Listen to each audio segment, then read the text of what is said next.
kajian kita tentu karena sebagai muslim, baik muslim yang sengaja masuk ataupun kebetulan, ataukah memang berdasarkan pendalaman, maka dari kajian Islamlah ingin saya ajak kita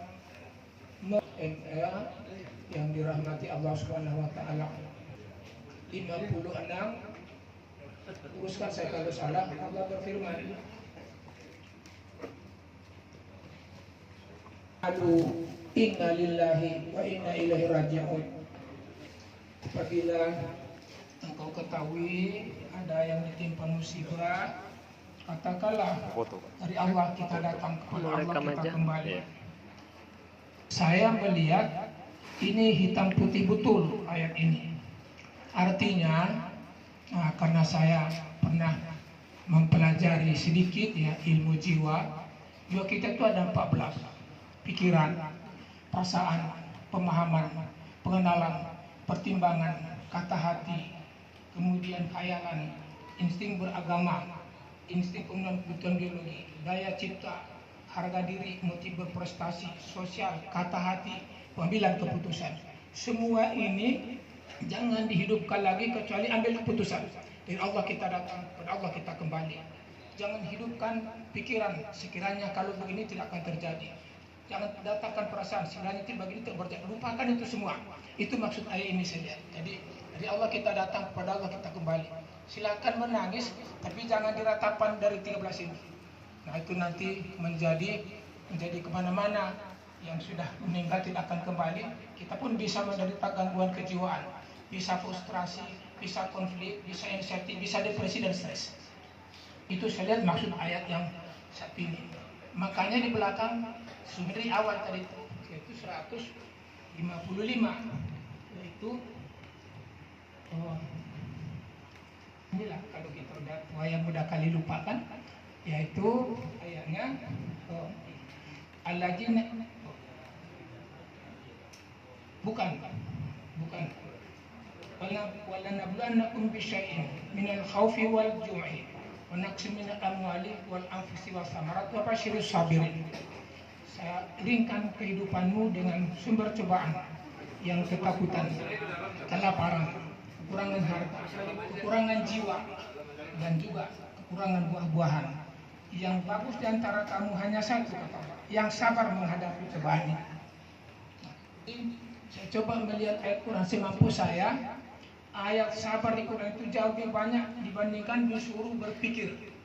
Kalau nggak salah sekitar 80-an. Kemudian suruh berpikir sekitar 60-an. Kemudian disuruh apa? Ada dua, lalakum ta'qilun, la tatafakkarun. La ta'qilun itu sekitar 65-an. Jadi berpikir disuruh lebih sedikit, memahami lebih banyak dikit, kemudian disuruh sabar jauh lebih banyak. Nah, sehingga saya bolak-balik ilmu saya yang sudah lama saya tinggalkan, sudah jadi antropolog gadungan ini, yaitu apa kata di situ dari WHO, dari World Health Organization, Persatuan Dunia mengatakan emotion enter every activity of life. Emosi itu kalau sudah menaik dia, semua yang 13 itu hancur, tidak berfungsi. Nah, jadi berarti sabar itu adalah masalah wilayah emosi. Nah, jadi ya juga saya pernah melihat ibu-ibu bertengkar azan di masjid. Kalau yang sehat kan berhenti dulu ya, udah azan itu.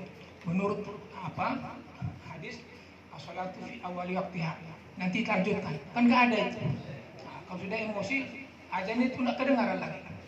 Nah, jadi demikian hebatnya emosi itu. Maka itu lebih banyak dikurangi dibandingkan dengan suruh berpikir dan gunakan akal. Nah, jadi inilah ayat tadi, maka kita disuruh bersabar.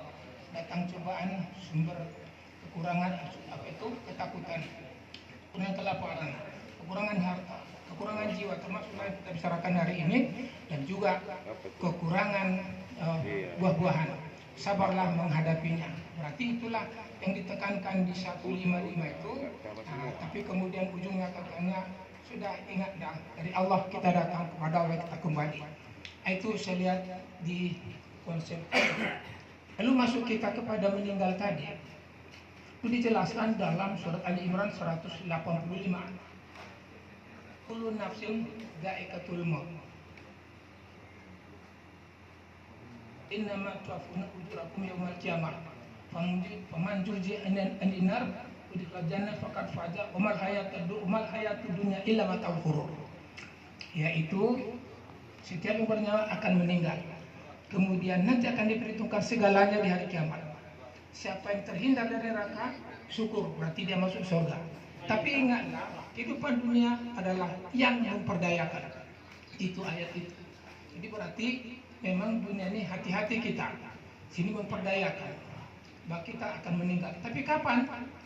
Ada nanti dijelaskan di surat Al-A'raf 34, kemudian juga di surat Al-Munafiqun ayat 11. Wala yusrawahum nafsun idza jaa ajaluha wallahu khabirum bima ta'malun. Allah enggak pernah memperlambat ajal seseorang kalau tiba waktunya. Hanya Allah menunggu rekaman video kaset tingkah laku masing-masing menentukan masuk surga atau masuk neraka. Tapi itu belum tahu kapan. Jelas Abi nggak didekatkan. Oh ya, saya ada siap perhatian. Tadi nggak kedengaran ya. Nah itulah gara-gara kurang takrio. Kemudian saya ulangi kalau begitu. Jadi jelas di situ bahwa apa? Wallahi akhilallahu nafsan idza jaa ajaluha wallahu khabirum bima ta'malun. Allah tidak pernah memperlambat ajal seseorang kalau sudah tiba waktunya. Tapi kapan? Dijelaskan lagi itu di dalam surat kalau salah Araf ayat 34, kemudian surat Al-Hijr ayat 5. Ma tasbiqu min ummatin ajalaha wa ma yastakhirun. Allah tidak pernah memperlambat atau mempercepat ajal seseorang kalau tiba waktunya. Jadi jelas sudah hak Allah semata itu. Nah, oleh karena itu saya pernah diundang oleh teman-teman dulu waktu sekolah di UI di kedokteran di RSM. Saya bilang tugas dokter bukan tanggal mati, tapi meringankan beban penyakit. Mengapa? Karena dokter pun mati juga. Menurut teori ada 3 yang tidak mati di dunia ini. Dokter 1, dukun 1, ketiga orang komunis. Mengapa? Dokter yang tahu apa penyakitnya, apa penyebabnya, apa obatnya. Ternyata dokter meninggal juga. Dokter Cipto Mangunkusumo meninggal juga. Di Aceh, Dokter Zainul Abidin yang membimbing saya rumah sakit jiwa dulu. Terus saya punya untuk skripsi saya. Dan meninggal juga. Dia bandingkan namanya sekarang. Rumah sakit umum Dokter Zainul Abidin. Medan Dokter Perngadi, sama dokter juga. Kemudian di Bandung Hasan Sadikin meninggal juga. Nah, jadi dokter pun meninggal juga. Berarti ada dulu saya untuk penelitian jadi antropolog kandungan itu saya cari. Nah, ternyata apa kata Hippocrates sebagai dokter pertama di dunia ini? Apa tanya? I do not believe that the human body is overdeveloped by a God. Saya tidak percaya campur tangan Tuhan terhadap manusia. Jadi manusia aktif, Tuhan pasif. Ada di Usuluddin, ada Jabariyah Qadariyah kajiannya. Jadi lahirlah kedokteran sekarang menafikan Tuhan. Tapi ada yang tidak dibicarakan di kedokteran yang pernah saya baca. Apa katanya? I have to deny that the world out material could be prevented by human. Saya tidak percaya bahwa kausan bahan dapat diatasi oleh manusia. Jadi berarti paling tidak kausan bahan itu tiba-tiba habis berat kita atau tua kita, tidak ada hubungan satu sama lain dari badan kita ini akan meninggal juga. Itu katanya tidak bisa diatasi. Makanya dokter pun tidak pernah ada yang tidak berubah kan, tetap saja akhirnya putih rambutnya. Itu dia dokter. Nah berarti tidak mempan juga walaupun ada apa istilahnya itu aging apa anti aging itu hanya dipoles saja itu kan. Nah jadi jelas gitu ya. Tapi tidak diterakan itu karena kalau diterakan nanti dokter jadi putus asa dia kan. Nah gitu. Jadi kalau begitu, apakah tugas dokter? Mengatasi penyakit, mengobati, meringankan. Kemudian, mengapa ayat tadi itu? Kemudian, mengapa kita perlu juga menggunakan lalu mentakilun, mentafakarun, supaya semua ilmuwan, termasuk kedokteran, tetap mengembangkan keilmuannya. Nah, kembangkan ilmunya. Tapi jangan kembang ilmunya lalu akan mengatakan dia tidak akan mau. Yang kedua, dukun. Dia tahu ilmu dunia, ilmu dari langit. Nah, dukun. Nah, saya kebetulan ilmu saya ilmu dukun. Jadi saya dokter dukun. Hanya ada 2 dokter dukun di Indonesia. Profesor Dokter Roni Nutri Baskara dan meninggal beliau. Dan kemudian dia di Jawa Barat meneliti namanya santet Jawa Barat. Dia mengusulkan supaya ada kuhab 1931. Tidak bisa katanya karena tidak bisa diulang-ulang. Kemudian saya satu baru di kampung saya mulia di Tumanggo. White and black magic, pengobatan dengan yang ilmu putih dan ilmu hitam. Nah, saya khusus kepada Tuhan. Saya di Kak Karyani sehingga pengobatan personal di Medan. Dari Medan. Nah, gitu ya. Nah, waktu kami baru waktu itu ke Medan, di rumah ibu itu kami makan. Pas kali diminta mama itu menteri yang tidak jadi videonya juga Bang, nemu dengar istri mau 29 itu. Pas kali bang apa? Saya bilang istri saya waktu masih hidup ya, waktu meninggal Tapi begini, nggak apa-apa. Yang penting kan dengar ke apa? kampung ke apa namanya pasar itu Tanah Abang. Dia akrab itu dengan oncu saya ibu Irianya kan, kawannya itu ke situ. Pulang dari situ kami ke Baru. Kalau ketemu Pak Rusmin cerita panjang banget. Bawalah ada yang bisa dibawa dikit-dikit. Ya cek. Saya tanya, ibu, bu, mana bapak? Dukun. Tahun lalu udah meninggal pak. Nah, di dukun pun mati juga kan. Satu lagi yang wanita. Tanya bapaknya, pak, mana ibu? Baru lalu meninggal pak. Nah, jadi dukun pun meninggal juga. Yang ketiga komunis yang tidak percaya dengan Tuhan. Karena menurut mereka kan ada mencabut nyawanya. Nah, oleh karena itu ada yang mirip dengan kita, tetapi beda wilayahnya. Mereka percaya saya dari alam tercipta dengan sendirinya, maka saya harus mengabdi kepada alam. Kalau kita, saya dari alam diciptakan oleh Allah, maka Allah lah yang tertinggi harus kita sembah. Jadi mereka tidak alamnya disembah. Nah gitu ya, seperti itu. Ada istilah yaitu diciptakan ya, dia disebabkan oleh alam. Kalau kita juga disebabkan, tapi oleh Tuhan. Nah, mereka lebih cerdas kita sedikit, selangkah di atas. Kalau mereka alam menciptakan diri sendiri, kita tidak. Alam diciptakan oleh Allah, Allah menciptakan dirinya sendiri. Gitu. Nah, seharusnya tidak meninggal kan? Ternyata Gorbachev meninggal, Lenin meninggal, Stalin meninggal. Jadi berarti komunis pun tidak juga tempat ilmunya tentang tidak akan meninggal. Nah, oleh karena itu bahwa meninggal ini memang sudah ketentuan Allah. Namun saya pribadi selama ini itu menggunakan ayat Al-Baqarah 186. Alladzina isa ashab musibah bukan. Apa itu pangkalnya itu Ustaz? Apa? Ija sa'alaka ibadi fa inni qarib. Ujibu da'wa ibu da'wati ijad. Ujiban atau ijad anha. Partajibuli wal munbi. Nah, kalau orang bertanya tentang saya, katakanlah aku dekat dan saya akan mengabulkan doa orang yang berdoa. Nah, jadi saya juga ya Allah ya Tuhan, namanya pengusul kan? Ya Allah ya Tuhan, kalau boleh panjangkan umur saya usul itu. Namanya mengusul terserah dialah kan? Nah, seperti itu. Mungkin karena saya masih ada mental ekonominya kan. Tapi kalau Pak Untus saya ini kan dia orang sufi. Dia tidak mengusul itu terserah gitu kan. Nah saya usul itu kan. Ya Allah ya boleh panjangkan umur saya kan. Nah terserahlah ya, aku diterima apa enggak kan. Nah, tapi yang bermanfaat ya Allah gitu kan. Nah gitu. Jadi seperti itulah. Perlu kalau begitu ya kepada semua famili saya dari keluarga besar di rumah ini. Nah apalagi ada cucu saya sudah dokter alhamdulillah. Satu lagi ada yang sudah magister pertahanan ya. Nah oleh karena itu dan juga anak saya Ibu Faryani sebentar lagi dia mudah-mudahan sudah jadi profesor kan? Nah walaupun tidak sempat lagi diikuti oleh Pak Tuan Guru Sulaiman, udah begitu perjanjian dari Allah ya. Nah kita peganglah ayat ini tadi bahwa memang kepergian beliau sudah memang tiba perjanjiannya di Laumul Mahfuz sebelum dia kembali kepada Belum dia datang ke bumi ini. Jadi kita terima itu dengan baik, terima dengan baik, dengan ikhlas menerimanya. Nah, jadi oleh karena itu terima dengan baik ya. Nah, mengapa saya dulu waktu saya penelitian S1 saya di rumah sakit jiwa di Banda Aceh, dokter Jenderal itu bertanya, oh saudara kan dari IAIN, iya, mengapa orang gila ini sholatnya dia tapi kok gila?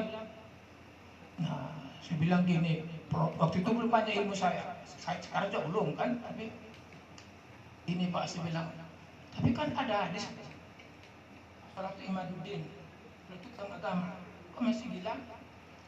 Benarnya itu dong, kenapa? Tiang agama, tiangnya saja, sholat itu tiangnya, tapi bukan itu aja, tapi ada lagi puasa, ada zakat, ada haji, ada akhlak, begitu. Di tiangnya ya betul. Nah, agak makan di akalnya kan. Kemudian menurut saudara Pak, pokoknya ada hadis yang mengatakan yaitu Quran dulu Pak.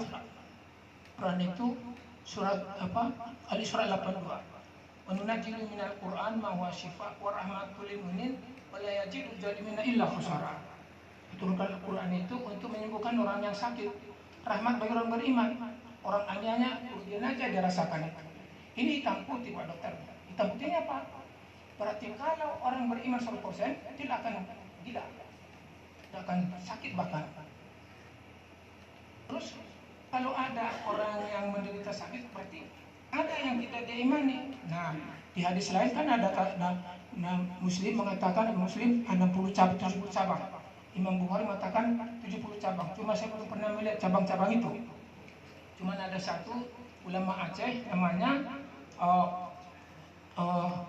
dosen di IAIN Jogja, Tengku Hasbi As-Siddiqi. Nah, di Al-Islam itu dia buat amalan batin, amalan lahir. Nah, itu saya hitung ada 70 cabang iman itu. Kalau diamalkan memang tidak akan sakit kita. Berarti gitu, ada yang tidak dia langgar apa-apa. Nah, kemudian bisa Anda menunjukkan sama saya, bolehlah Pak Dokter kapan kita tuh hari Minggu, hampir berkelakar saya di situ, tapi tahu sadar saya bahwa dia orang Aceh nanti tersinggung. Masih bilang hari Minggu tidak ke gereja Pak, masih bilang begitu kan? Nah, tapi sadar saya, bila hari Minggu kami situ, tolong dokter tunjukkan satu pasien yang perlu menurut Bapak, nomor kita analisa. Dia langsung ke kamar, ada ibu-ibu di situ, udah tua. Dia bentukkan kepalanya ke dinding, tapi udah pakai goni. Kalau sekarang kan ada busa ya, goni. Kadang-kadang ada darah juga. Apa penyakitnya dok? Dulu dia bilang, saya belum tahu ya, tapi dia tidak mau berhubungan dengan orang. Di sini aja. Bilang saya baru baca satu majalah dari Australia namanya Mental Fortress, yaitu mengunci diri, jiwa mengunci diri, tidak mau berkomunikasi dengan orang. Menurut dokter apa sebabnya? Menurut suaminya, dulu mereka kawin sudah 10 tahun tidak punya anak. Berobat sana sini, alhamdulillah suatu ketika ada dukun di Aceh juga, dari Malaysia, tidak berhasil, hamil, kemudian lahir anaknya. Pas umur 7 tahun, sekolahkan di SD Anu. Tapi kemudian pas waktu itu jam 11, terbuka pintu itu, anaknya main-main. Lari dia keluar, mobil jalan, ditabrak anak itu. Lalu apa kata ibu itu menurut suaminya? Tuhan itu nggak adil. Mengapa anak saya satu-satunya susahkan itu diambil? Mengapa tidak anak yang 7 itu umpamanya diambil satu masa ada penguburan 6? Tuhan tidak adil, Tuhan tidak adil. Langsunglah dia hilang kesadarannya, kemudian terus membentangkan membuntur-bunturkan kepalanya. Nah, sekarang saya tanya Pak Dokter, kira-kira menurut dokter dari segi Islam, dokter kan orang Aceh ya, apa kira-kira menurut dokter? Orang paham siapa? Tidak saya kaji sejauh itu. Nah, berarti kalau ayat kan bilang yaitu ada seorang ditentukan waktunya. Sekiranya itu dia makan ibu ini, dia pegang anaknya itu, dia sebelum berangkat ke makam, dia peluk, dikatakan, ya Allah ya Tuhan, Engkau hibur saya 7 tahun. Tapi kembali Engkau minta sekarang ini, saya ikhlas ya Allah, lupakan kami kelak di akhirat. Itu enggak akan gila itu Pak. Di situ sebabnya. Nah, jadi kira-kira kalau ada maknanya ini untuk keluarga kita di rumah ini, ambillah makna dari contoh yang saya berikan ini. Bahwa kepergian beliau bukan karena memang dia suka menyiksa jiwa kita, memang sudah tiba perjanjiannya dengan Allah Subhanahu wa taala. Jadi sabarlah ya, sabar. Nah, kemudian bagaimana dengan kita? Nah, kita itu yang hadir sekarang itu ada petunjuk, saya lihat di Al-Baqarah ayat 28. Aifa takfuruna billahi wa kuntum amwatan fa ahyakum summa yumitukum summa yuhyikum summa ilaihi turja'un. Kamu tidak pantas, ini bahasa Pondok Petir ya. Kamu tidak pantas kafir kepada Allah. Anak katanya, tadi kamu tiada, saya hidupkan, saya matikan, saya hidupkan kembali. Ingatlah kepada Allah kamu kembali. Jadi ada 4 di sini. Katanya tidak Pak. 4 alasan Allah tidak pantas kita kafir kepadanya. 1, kamu tiada tadinya, kemudian kami hidupkan, kemudian kami matikan, kemudian kami hidupkan kembali, dan kembali kepada Allah lah kamu akan kembali. Jadi 4. Kalau ada ahli matematik berarti 100% itu ya. Berarti satu unsur itu 25%. Mari kita kaji, betulkah ayat ini? Kalau nggak betul, keluar aja kita dari Islam ini. Tapi kalau betul, jangan main-main. Pertama, kamu tadinya tiada. Yang mudah kita analisa, semua kita ini, kalau saya tanya sekarang termasuk saya, pernahkah kita di awal kelahiran ikut menentukan nama kita? Saya Rusdi namanya ya. Enggak kan? Kita terima aja itu nama kita itu. Bahkan waktu saya di Aceh dulu ada satu polisi lihat kan? Saya jual pecel dengan mbak saya, namanya Benjol Peo. Nah, saya tanya, mengapa itu Pak? Katanya saya dulu suka kali naik-naik, jatuh. Jadi nenek saya bilang, Benjol Peo namanya. Letnan pangkatnya. Nah, jadi nggak ikut. Berarti benar ya 25%. Kita tidak ada dulu kita hanya ada di spesies jenis famili tumbuhan hewan mineral, kemudian dikonsumsi oleh orang tua kita, kemudian mereka ketemu ujurnya, melakukan hasrat kodrati, lahirlah kita. Itu 1. Sudah benar 25%. Yang kedua, kami hidupkan. Betulkah kita hidup sekarang? Betul kan? Nah, betul. Berarti udah 50%. Kami matikan kamu. Oh, saya belum mati. Pertanyaannya dalam penelitian, adakah kita pengalaman melihat mengantar kawan ke makamnya? Ada. Nah, berarti kita yang belum kan? Berarti udah 75%. Lalu satu lagi, akan kami hidupkan kembali. Bagaimana cara meyakinkan? Menurut ilmu kesehatan jiwa, kalau sudah 75% betul, maka dia wajib memahami yang 25% itu benar. Kalau enggak, normal mental, tidak sehat mental. Nah, jadi jelas mengapa belum dihidupkan? Karena memang belum hari kiamat, belum tiba. Nah, jelas ya. Oleh karena itu jangan kafir kepada Allah. Oleh karena itu akidah tetap dilakukan. Kemudian baca Quran hadis itu tetap dilakukan. Baik makhrajnya maupun tajwidnya. Kalau nyanyinya terserah lah ya. Barangkali seperti saya udah tua-tua, kalau nyanyi nanti berantakan suaranya. Tapi tidak apa-apa lah, Allah tahu itu kan. Nah, kemudian jangan lalai sholat, jangan lalai puasa. Jangan kikir-kikir. Jangan, pamannya ada di ayat itu saya lihat. Apa namanya? Bantulah orang lain, baik yang datang meminta maupun tidak datang meminta. Jadi jangan kalau nggak datang meminta berarti nggak ada yang miskin. Mungkin sakit dia, nggak bisa datang memohon pada kita. Jadi kalau memohon datang, mohon sedekah, syukurilah kepada Allah. Nggak perlu kita angkat, ada dia datang. Nah, jadi jangan selalu putih bersih buku orang kan. Namanya ada di masjid, karena cara ini lewat buku rumah kita tetap bersih, tidak pernah diisi. Nah, itu pokoknya rajinlah mengeluarkan sesuatu semampu kita, ya. Mampu kita supaya Allah melihatnya, bukan dilihat orang. Nah, supaya nanti kita meninggal seperti Pak Sulaiman ini, saya betul-betul bisa saya katakan kami dengan beliau ini Poncus ini gajian kesibukan kan, tapting, stay. Kadang-kadang dia bersama Pak Oncu ini, kadang-kadang dengan saya. Itu mulai dari sholat, meletakkan sepatu, membawa barang saya ke bagasi. Dia itu. Nah, dia memang pengalaman sebagai pimpinan kloter 3 kali kalau nggak salah itu. Rajin betul, rajin dan sabar. Siap. Nah, jadi berarti mudah-mudahan diterima Allah. Tapi ada satu hal juga ya. Ada 2 dari istri saya. Belum meninggal dia bilang, Bang, saya lihat abang selalu kemana kita pergi menghadapi orang bertengkar, dan abang pun ikut di pertengkaran itu. Itu istri saya bilang. Ya kadang-kadang dua-dua ikut karena memang dua-dua saya salahkan dalam memecahkan persoalannya. Nah gitu. Nah, tapi kok semacam apa kita itu ya, semacam beban bagi kita itu. Nah, jadi cuma jangan salah paham sudah. Seperti dokter makin banyak penyakit, bukan berarti kan makin banyak dokter makin penyakit. Memang penyakit itu udah banyak. Jadi kita pun begitu, kita datang begitu dihadapkan kepada kita masalah itu ya kita hadapi dengan baik. Cuma memang dua-dua salah, harus saya salahkan supaya adil. Nah, di situ kadang-kadang dua-dua pun membenci saya. Biasalah itu sudah ada masalah. Nah, lalu yang kedua, saya lihat abang, awat akrab abang sering cepat meninggal. Nah, jadi contoh waktu di Aceh dulu ada satu orang yang akrab betul meninggal. Kemudian sampai di sini Bang Muslim Tumanggor banyak membantu meninggal juga cepat. Abang saya Bang Hasberti Tinambunan akrab betul meninggal juga. Jaluluddin Tumanggor meninggal juga. Kemudian ada Ustadz kami panggil itu Salahuddin Nasution. Dia bawa anaknya ke rumah dengan cucu satu ketika. Ini Pak Rusmin ya, ini anak saya, ini cucu saya ya, supaya silaturahim. Sudah itu 2 bulan berikutnya dia tidak ada penyakit, hanya main tenis lalu meninggal. Nah gitu. Nah kemudian termasuk Pak Sulaiman kan.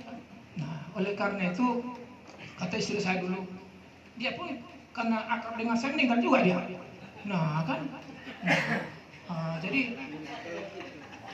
Jadi berarti oleh karena itu saya terus terang aja ya, ini terus terang aja. Ini dengan Oncu ini, dengan Ibu Irian di sini, akrab betul saya. Nah, oleh karena itu jangan akrab kali lagi ya. Mengapa? Karena setiap kami ketemu pasti menangis saya, bercucuran air liur saya, air mata saya kan. Nah, begitu. Nah, begitu juga ini belakang Pak Sunardi. Kalau Oncu saya tidak berani saya menggelutinya kan, supaya panjang urusan kami lagi nih. Saya anak buah beliau dalam sekolah tinggal Muslim baru situ. Nah jadi jangan akrab kali Oncu kan kalau begitu. Nah iya, kok disapu dari jauh lah kan. Ya jadi gitu Sunardi. Nah jadi itu kira-kira dari saya. Marilah kita semua ya, karena umur kita ini pun saya lihat dalam statistik rata-rata sekitar 80 tahun lah ya. Saya sekarang 80 tahun. Sudah 3-4 bulan 80 tahun kan. Nah 10 tahun. Jadi sudah sering linu kaki saya kan, lutut saya. Tapi kalau ada duitnya tidak pala linu itu kan. Nah gitu kan. Nah jadi gitu kira-kira. Nah kemudian Ibu Faryani ya, berjiwa besarlah. Nah kemudian satu lagi untuk kita semua, karena Pak Sulaiman kan satu-satunya laki di rumah ini, kan yang lain putrinya kan 2. Nah kemudian famili kita yang dari Medan atau kita di sini, jika dibutuhkan seperti bantuan atau beliau sedang tugas keluar, tidak ada di rumah ini, mungkin tidak ada laki, dibantukan ya, dibantukan ke rumah ini. Tapi jangan pula pagar makan tanaman. Nah harus betul membantu gitu ya. Ini dapat saya sampaikan dan mohon maaf tidak silap jam saya udah beli karena tidak ada jam saya memang kan.